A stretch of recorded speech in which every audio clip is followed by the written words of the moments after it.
आज मैं आपको सुनाने जा रहा हूं अपनी मंडली की सदस्य दीक्षा चौधरी की लिखी कहानी फिर मुस्कुराए रंग। दीक्षा चौधरी महज 19 साल की हैं और राजस्थान के गंगानगर जिले के एक छोटे से गांव ततारसर की रहने वाली हैं। आजकल सीकर में रहकर पढ़ाई कर रही हैं एमए इंग्लिश लिटरेचर की। आइए सुनते हैं उनकी लिखी कहानी। सवेरों को लाल, सांझ को नारंगी किसने रंगा होगा? सर्दियों का गुलाबी रंग, पतझड़ का पीलापन कहां से आया होगा? इंद्रधनुष में इतने करीने से 7 रंग सजा देने वाला वो फनकार कौन होगा? कोई मजा हुआ चितेरा होगा क्या?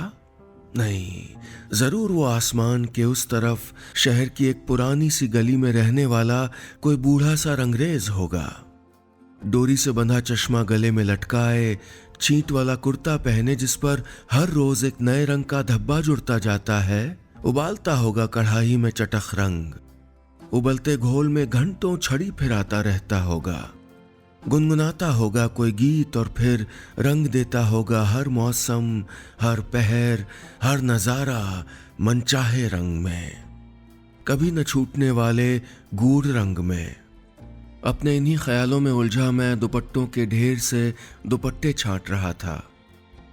आसमानी, गुलाबी, हरा, बैंगनी। आज फिर कढ़ाई में सुबह से लेकर शाम तक न जाने कितने रंग उबलने थे। गली में रंगों के उबलने की, भट्टी के जलने की खुशबू आने लगी तो ख्याल आया कि आज मैं काम शुरू करने में देर कर चुका था। मैं जल्दी जल्दी हाथ चलाने लगा। ये गली है जयपुर की रंगरेज गली। दोनों तरफ कतारों में मुझ जैसे ही और रंगरेजों की छोटी छोटी दुकानें हैं। इन दुकानों के रंग तो कब के उतर चुके, मगर इनके सामने की भट्टियों में चढ़ी कढ़ाई में उबलते रंग बरसों से ऐसे ही हैं, एकदम गाढ़े और पक्के। समय बीता, सूटों के साथ फैक्ट्री से रंगे हुए दुपट्टे आने लगे, मगर इस गली की चहल पहल कभी कम नहीं हुई। न ही हम रंगरेजों की लगन और रंगों से हमारा प्यार। ये रंगाई छपाई हम रंगरेजों के लिए रोटी कमाने का जरिया भर नहीं होती। ये कला है हमारी जिसे हमने विरासत की तरह पाला है। हम जानते हैं इसे सहेजना, इसे तराशना। शाम के 4 बजने को थे। मैं दुकान के सामने खड़ा अपने रंगे दुपट्टे सुखा रहा था। नजर कभी गली के पार चौराहे पर जाती तो कभी दुकान में टंगी दीवार घड़ी पर। मुरली के स्कूल से आने का वक्त हो रहा था। मुरली मेरा 10 साल का बेटा। अभी कुछ दिन पहले ही उसका दाखिला नए स्कूल में करवाया है। पापा, पता है कितना सुंदर है मेरा स्कूल? मेरे तो दोस्त भी बन गए और टीचर इतने प्यार से पढ़ाती हैं। मुरली हर रोज न जाने कितनी ऐसी बातें साथ लेकर आता है। सच बताऊं तो यही वो पल है जिसका मैं दिन भर इंतजार करता हूं। कब मुरली आए, चहकते हुए मुझे अपने किस्से सुनाए और मैं पढ़ सकूं उसकी आंखों में उमड़ते खुशी के बादल, उसके होठों पर दौड़ती मुस्कुराहट की रेल। मुरली रोज रात को सोने के पहले कहानी सुनने की जिद किया करता था। सालों से उसका ये नियम कभी नहीं टूटा। मैं अक्सर उसे एक राजा की कहानी सुनाता जिसकी जान अपने तोते में अटकी थी। मैं कोई राजा नहीं, रंगरेज सही, लेकिन मेरा भी एक तोता है और वो है मुरली। अपनी पत्नी के गुजरने के बाद उसे माँ और पिता दोनों बनकर पाला था, लेकिन कभी छांट नहीं पाता कि कब माँ बना कब पिता। रोज रात को उसके सरहाने बैठकर लोरियां गाता तब मैं उसकी माँ बन जाता था, या शायद तब जब खेलते हुए उसके घुटने पर चोट लगी थी और पिता बनकर उसे डांटते डांटते अचानक मेरी आंखें भी भर आई थीं। उसके दर्द को खुद पर महसूस करता वो मन जरूर माँ का ही होगा। पापा, ये तारे सफेद क्यों हैं, रंगीन क्यों नहीं? जब वो छोटा था तो अक्सर ये सवाल करता था। भगवान जी ने भी रंगा नहीं इनको। मैं कुछ सोचने के बाद जवाब देता, तो आप रंग दो ना, आपसे अच्छा किसी को आता भी नहीं होगा। नन्हा मुरली कहता और मेरी गोदी में दुबक जाता। मैं अपनी गली का सबसे माहिर रंगरेज था। कोई ऐसा शख्स नहीं जिसने मेरे काम को नापसंद किया हो, लेकिन सारी दुनिया की तारीफें एक तरफ और मेरे बेटे के कहे वो चंद शब्द एक तरफ। मुझे कितनी खुशी होती थी मैं बता नहीं सकता। मुरली को भी शुरू से ही रंगों से लगाव रहा था। दुकान के बाहर रंगीन पानी से भरी नालियों में कश्तियां तैराना, दुकान में बैठकर घंटों तक मुझे दुपट्टे रंगते देखना खास पसंद था उसे। थोड़ा बड़ा हुआ तो अक्सर एक और जिद करने लगा, पापा मुझे भी सिखा दो ना, देखो कितना बड़ा हो गया हूं मैं, देखो रंगों के नाम भी पता है, ये ब्लू, ये पिंक, ये रेड। मुरली इतराते हुए रंगों के डिब्बों पर उंगली रखकर बताने लगता। मैं अपनी हंसी दबाकर इधर उधर देखता और फिर कहता, बात तो सही है, अच्छा चल वो कढ़ाई उठा के भट्टी पर रख, फिर आगे बताता हूँ। मैं कोने में रखी बड़ी कढ़ाई की तरफ इशारा कर देता। मुरली एक बार उसे देखता, एक बार मुझे, फिर कहता, अभी अभी मैं खेलने जा रहा हूँ, आके सीखूंगा। इस बात पे मेरी हंसी छूट ही जाती थी, लेकिन अब सोचता हूँ कि उसे भी थोड़ा थोड़ा करके सिखाना शुरू कर ही दूं, शौक शौक में सीख जाएगा। मेरे बाबा कहते थे कि कच्ची उम्र के कलाकार बड़े पक्के होते हैं, मेरा मुरली भी होगा। मैं ये सब सोचकर मुस्कुरा दिया। तभी मुरली स्कूल बस से उतरा और दौड़ता हुआ दुकान में आकर बैठ गया। बस्ता उतारते उतारते ही गणित वाले सख्त मास्टर जी की शिकायत कर चुका था, फुटबॉल मैच, 26 जनवरी की परेड की तैयारियां, सब बातें बता चुका था। सर्दी की छुट्टियां होने वाली हैं, पूरे 7 दिन, खूब मजा आएगा। वो गोल गोल आंखें मटकाते हुए बोला, अच्छा चल अब की तुझे दुपट्टे रंगना भी सिखा दूंगा, सीखना था ना तुझे। मैंने कहा और पलटकर मुरली की तरफ देखा। मैं देखना चाहता था कि मेरी स्वीकृति उसके चेहरे पर कौन सा रंग लाती है, चटख पीला या खिला हुआ गुलाबी। पर नहीं, वहां ऐसा कोई रंग नहीं था। वहां तो कोई बुझा सा रंग था, शायद सलेटी। मुझे नहीं सीखना पापा, उसने कहा और उठकर घर की तरफ चला गया। शाम के 6 बज रहे थे। दूर क्षितिज में डूबता सूरज आसमान में नारंगी रंग बिखेर रहा था। गली में हर दूसरी दुकान के आगे सूखते दुपट्टे जैसा नारंगी। भैया जी किनारे पे बूटी और बीच में फूल, रंग पक्का डालना, हाँ ऐसा ना हो धोते ही छूट जाए। उस औरत ने अपनी ओढ़नी थमाते हुए कहा तो मैं मुस्कुरा दिया। कभी छूटा है जो अब की छूटेगा, मैंने कहा। तभी तो हर ओढ़नी आपके यहाँ से रंगवाती हूँ, उस औरत ने कहा। ये भरोसा, ये साख ही तो मेरी असली कमाई थी। ओढ़नी रखकर मैं वापस अपने काम में जुट गया। दिमाग आज रंगे दुपट्टों की कुल जमा दिहाड़ी की गिनती में उलझा था। जब से मुरली का एडमिशन इस बड़े स्कूल में करवाया है तब से कोशिश करता हूँ कि ज्यादा से ज्यादा काम कर पाऊं, 10 के बजाय 12 दुपट्टे रंग पाऊं। पापा आप घर चलो ना, भूख लग रही है, मुरली की आवाज आई। वो अभी अभी खेल कर लौटा था। खाना बनाकर रखा है, तू खा ले, मुझे भी काम है बहुत, मैंने बिना उसकी तरफ देखे जवाब दिया। मैं नीले रंग के एक दुपट्टे पर ठप्पों से ठपाई कर रहा था। मुरली चुपचाप चला गया। मुझे जाने क्यों वो दिन याद आ रहा था जिस दिन मुरली खेलकर लौटा तो एक जिद भी अपने साथ लेकर आया था। पापा वो मेरा दोस्त है ना, पता है उसको लेने मिनी बस आती है, उसकी यूनिफॉर्म देखिए कितनी सुंदर, किताबें भी। पापा मुझे भी उसी स्कूल जाना है। अरे तुम जाते तो हो स्कूल, और कितना पास भी है, 2 मिनट में गए 2 मिनट में वापस घर, मैंने बेफिक्री से हंसते हुए कहा था। ठीक कितना गंदा स्कूल है ये, मुझे उस बड़े वाले स्कूल में जाना है, भेज दो ना मुझे भी, वो मनोहार करते हुए बोला था। अगले कई दिनों तक ये बात घर में उदासी की वजह बनकर हम बाप बेटे के साथ थमी रही थी। बस तभी मैंने भी फैसला कर लिया था। दुकान के नए सामान के लिए जमा किए पैसे खर्च करने पड़े, मगर मुरली का एडमिशन करवा दिया उसी स्कूल में जिसमें वो चाहता था। मैं सब सोचते हुए अपने काम में जुटा ही था कि मुरली दुकान में फिर से आया। हाथ में खाने की थाली थी। पापा अब नखरे मत करना, हाँ जल्दी से खाते हैं, बहुत भूख लगी है, कहते हुए वो दुकान के कोने में रखी मेज पर बैठ गया।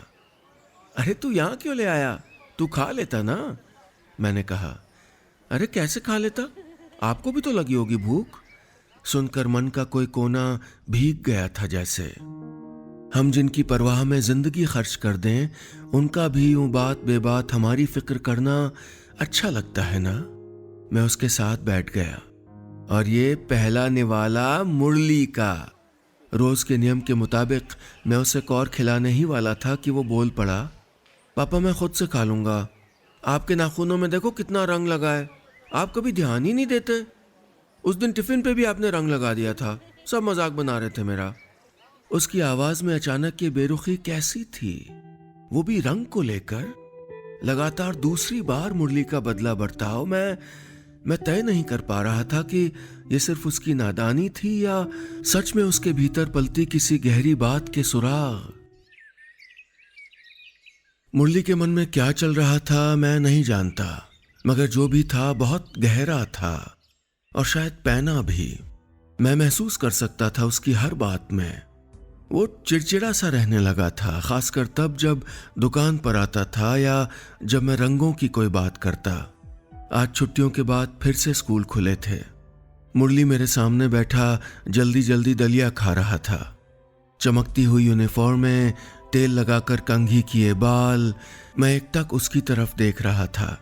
इस पल में एक बार फिर उसकी माँ बनकर उसकी सारी बलाएं ले लेना चाहता था। अपनी आंख के काजल का एक बड़ा सा टीका उसके कान तले सजा देना चाहता था। तभी मुरली दलिया खत्म करके उठा और मेरे हाथ से टिफिन छीनते हुए ले लिया। आप रहने दो, फिर से गंदा कर दोगे, उसने तल्ख आवाज में कहा। गंदा? रंगों के लिए उसके मुंह से यह शब्द पहले मैंने कभी नहीं सुना था। मैं वहीं बैठा देर तक अपनी हथेली उलटता पलटता रहा था। उस शाम को वो स्कूल से लौटा तो जैसे किसी उलझन में था। बहुत देर तक दुकान में चुपचाप बैठा रहा, फिर बोला, पापा कल पेरेंट टीचर मीटिंग है, आप आओगे? क्या है? मैं कढ़ाई के किनारों पर जमे रंग को छड़ी से खुरच कर उतार रहा था। अरे मेरे टीचर से मिलना है स्कूल में आके, मुरली समझाते हुए बोला। काम तो बहुत है पर आ जाऊंगा। मैंने सोचा था कि मेरे कहते ही मुरली खुश हो जाएगा, लेकिन नहीं, उसका नन्हा सा चेहरा थोड़ा और गंभीर हो गया। प्लीज वहां पर अपने दुपट्टों की बातें मत करने लगना, और शर्ट दूसरी पहन के आना जिस पर रंग के छींटे ना लगे हों। इतना कहकर मुरली चला गया। मैं कभी अपने रंगे नाखूनों को देखता, कभी अपनी कमीज को। कई कई रंग के छींटों से भरी मेरी यह कमीज मुरली की शर्मिंदगी का कारण बन चुकी थी। मैं कितनी ही देर उसकी कही बातों के बारे में सोचता रहा। अगले दिन मैं मुरली के स्कूल से लौटा तो खुश था, बहुत खुश। मुरली के स्कूल में 26 जनवरी की परेड होने वाली थी और केसरिया रंग के करीब 200 साफों की जरूरत थी। प्रिंसिपल साहब ने यह काम मुझे सौंपा था, यानी मुरली की फीस की अगली किस्त का इंतजाम हो चुका था। मैं दुकान पर पहुंचते ही सामान की लिस्ट बनाने लगा। क्या जरूरत थी सबको बताने की? ये मुरली की आवाज थी। मैंने देखा वो ठीक मेरे सामने खड़ा था। क्या क्या बताने की? मैंने उसे पुचकारते हुए पूछा।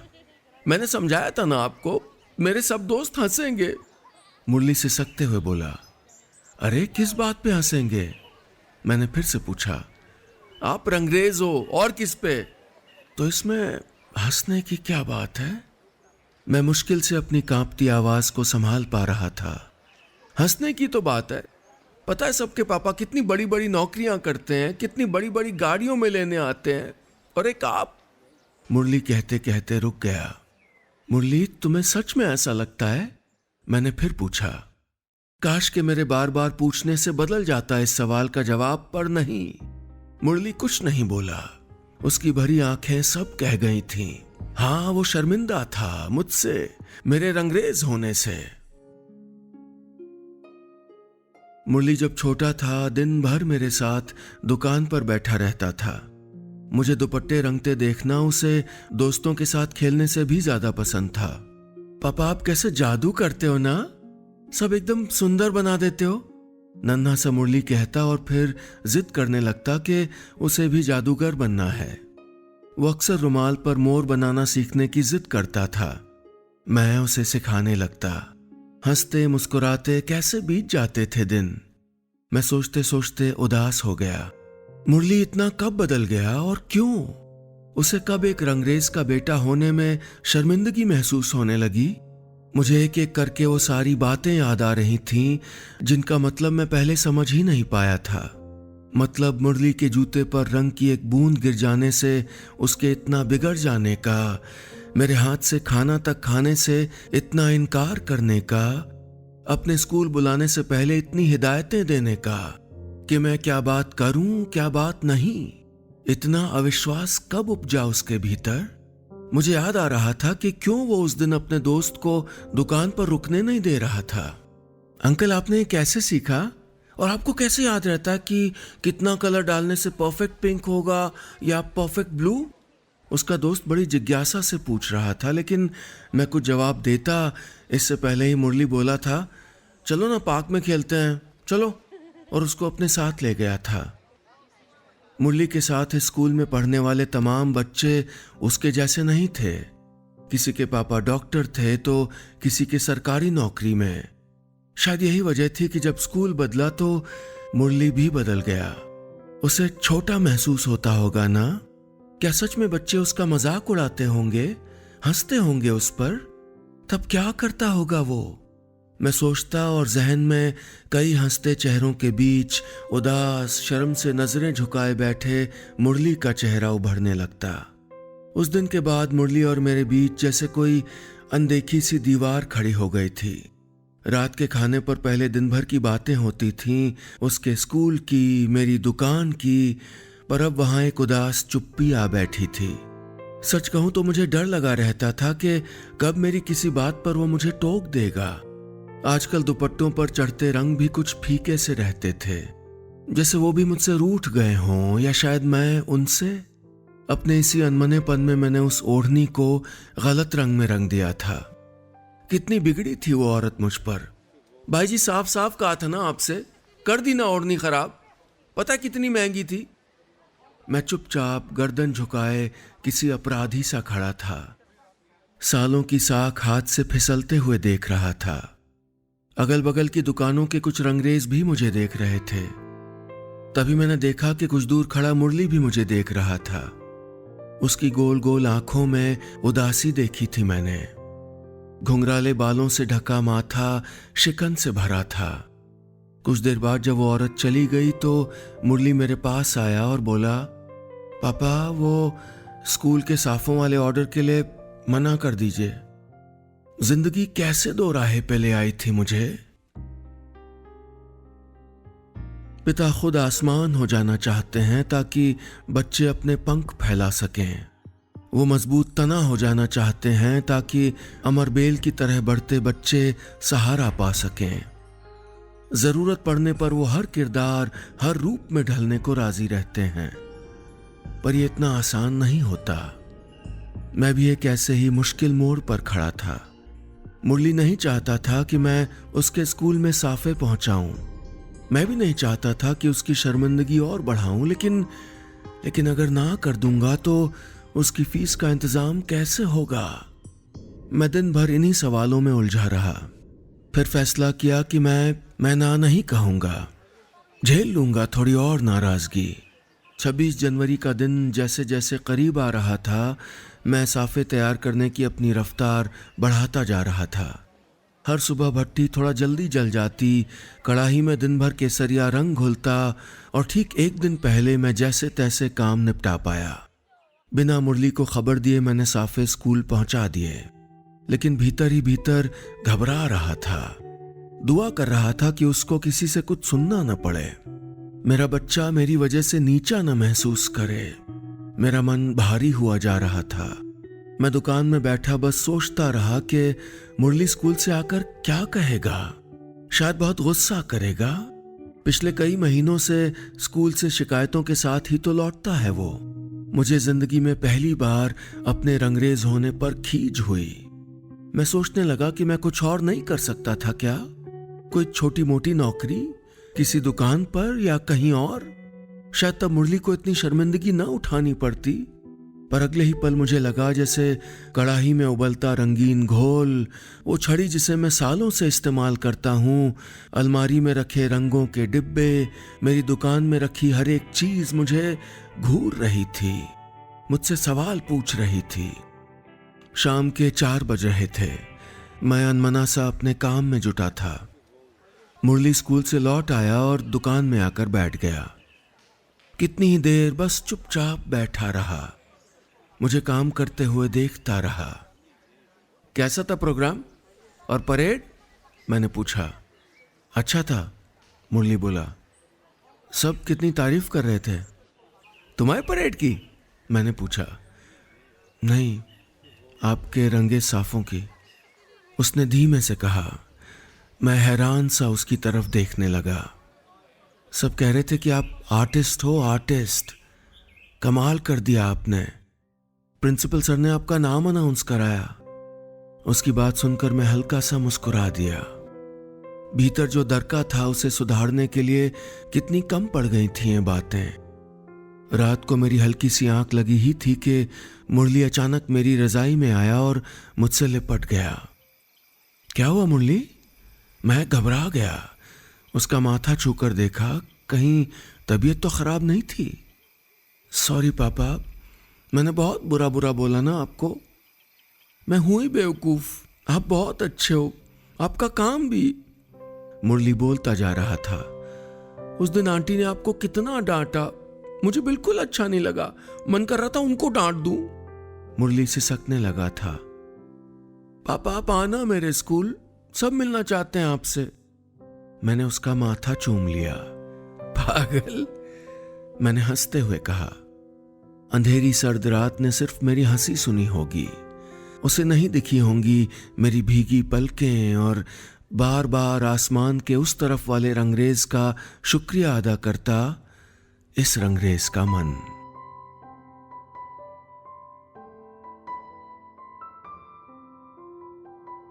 बस इतनी सी थी ये कहानी।